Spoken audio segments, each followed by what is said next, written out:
नमस्कार मित्रों, आपका स्वागत है हमारे चैनल धर्मलोक में।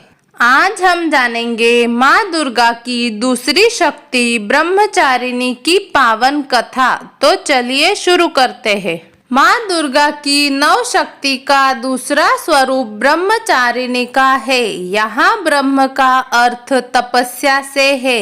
माँ दुर्गा का यह स्वरूप भक्तों और सिद्धों को अनंत फल देने वाला है।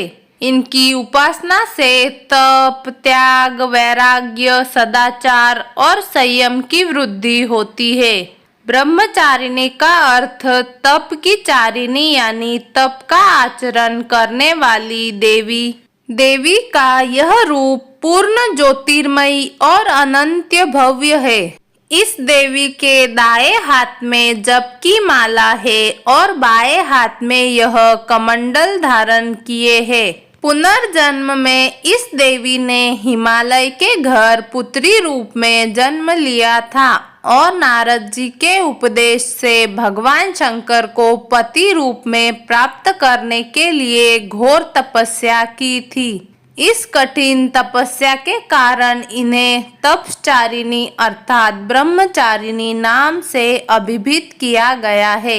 1000 वर्ष तक इन्होंने केवल फूल फल खाकर बिताए और 100 वर्षों तक केवल जमीन पर रहकर शाक पर निर्वाह किया। कुछ दिनों तक कठिन उपवास रखे और खुले आकाश के नीचे वर्षा और धूप के घोर कष्ट सहे। 3000 वर्षों तक टूटे हुए बिल्व पत्र खाए और भगवान शंकर की आराधना करती रही। इसके बाद तो उन्होंने सूखे बिल्व पत्र खाना भी छोड़ दिए। कई हजार वर्षों तक निर्जल और निराहार रहकर तपस्या करती रही। पत्तों को खाना छोड़ देने के कारण ही इनका नाम अपर्णा पड़ गया।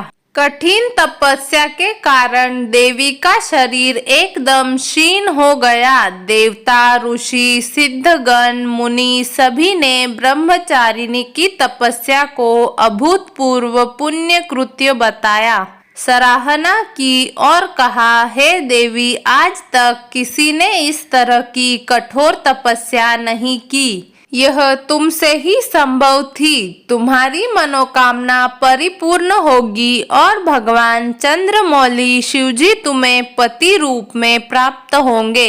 अब तपस्या छोड़कर घर लौट जाओ। जल्द ही तुम्हारे पिता तुम्हें बुलाने आ रहे हैं।